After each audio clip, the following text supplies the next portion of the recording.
Here we're going to replace the back LCD cover on an AcerAspire3610.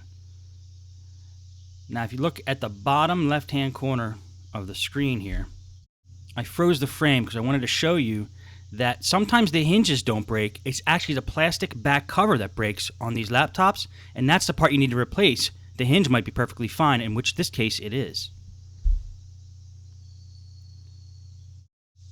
Now I'm just going to gently flop the back cover down.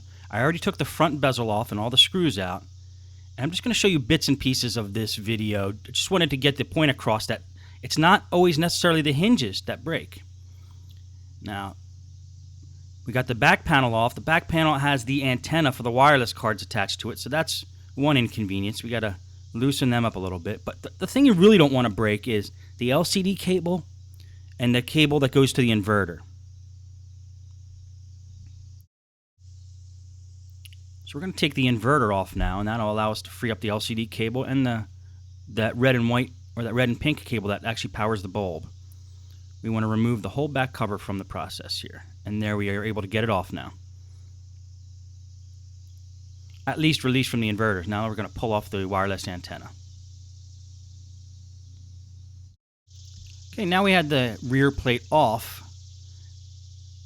The hinges look okay from this view, but I want to just check and make sure that the hinges are okay all the way through. So we're going to have to pull this hinge cover plate off, which may possibly be screwed in from the bottom. Now, it turns out it wasn't screwed in from the bottom, so we just, even though we have it pried up a little bit, we're going to have to apply a little force and just kind of jiggle it, and we'll see that it comes out. But you always want to check to make sure that these plates are not screwed in at the bottom before you take them off. And now we have the hinges exposed. Now I want to still get the screen out of the picture here. So the best way to do that is to just get these wireless antenna pulled in through the bottom of the computer, which they get routed under the keyboard and they go to the bottom of the computer and they plug into the wireless card. We want to get them out of there. This way we can remove the whole screen, get it out of the picture, focus on the hinges and putting the back panel on.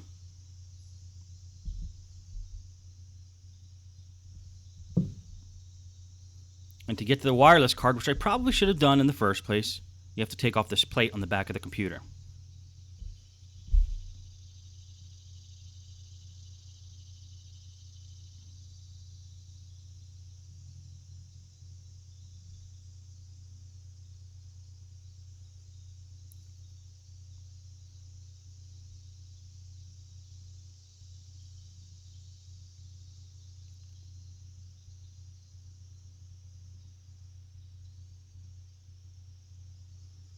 And then under this plate, there's actually the hard drive, which is that silver thing there, and the wireless card. So let's just pull the antenna out of the wireless card.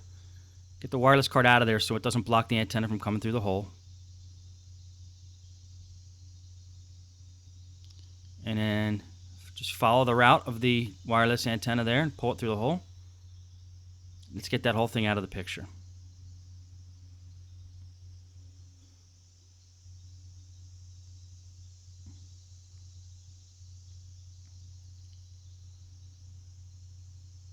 Okay, now we're going to take a look at the hinges again and focus them. I think I'm going to replace them. I believe I have a spare set of hinges, just to be sure. But it turns out, actually, in the end, that the hinges were perfectly fine that are on here. But these are the two hinges that hold the screen on.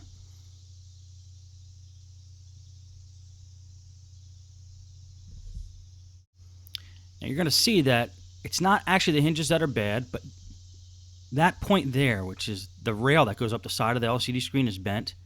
And there's another one down here that's also bent. Those are causing a problem when opening the LCD screen, and it's causing the back case to break, actually. I'm just going to dust off a little bit here.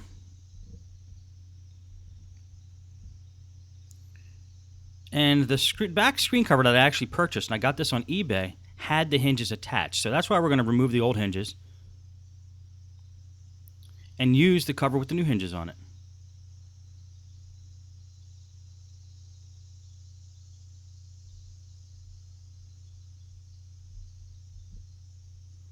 Now we just need to attach these hinges with the screws and throw the screen back in and we'll be okay. I'm going to speed up the process here real quick. and get right to the end here, but I'm going to show you. First, I'm going to attach the wireless antenna, which can be kind of a pain. They feed down the side of the screen. Actually, wireless antennas are one of my least favorite things. They just are a little unwieldy. They never do what you want, kind of get in the way. But there's little fittings on the side of the screen we could use here to just push them through. Then we got to mount them around, put the screen in. The screen fits okay. We're going to screw the screen in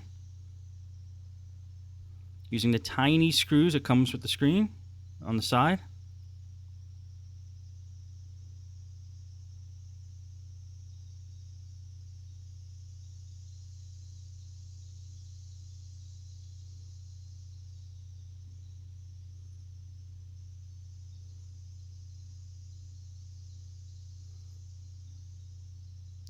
Make sure the inverter's fastened in. You don't want the inverter touching anything metal with an exposed side on the inverter. Inverter has a lot of voltage going through, and you don't want that to short circuit. It could cause a pretty big problem.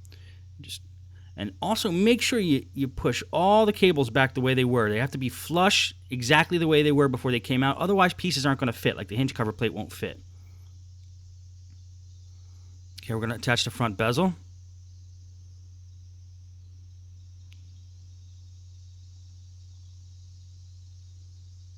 Okay, make sure it just snaps in evenly all the way around.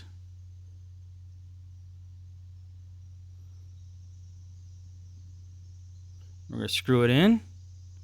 Make sure the hinges are okay. Make sure all the holes line up.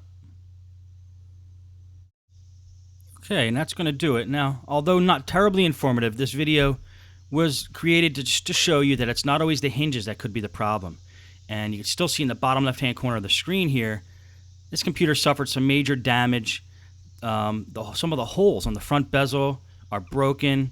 So it's very possible to really get this so there's no more flaws. We need to replace the whole top plate, the whole back panel, the whole bezel, and basically get a whole new top for this Acer. But for now, with the back LCD cover that I bought and a little finagling, I can get the screws to screw in on this bezel, and it should be okay.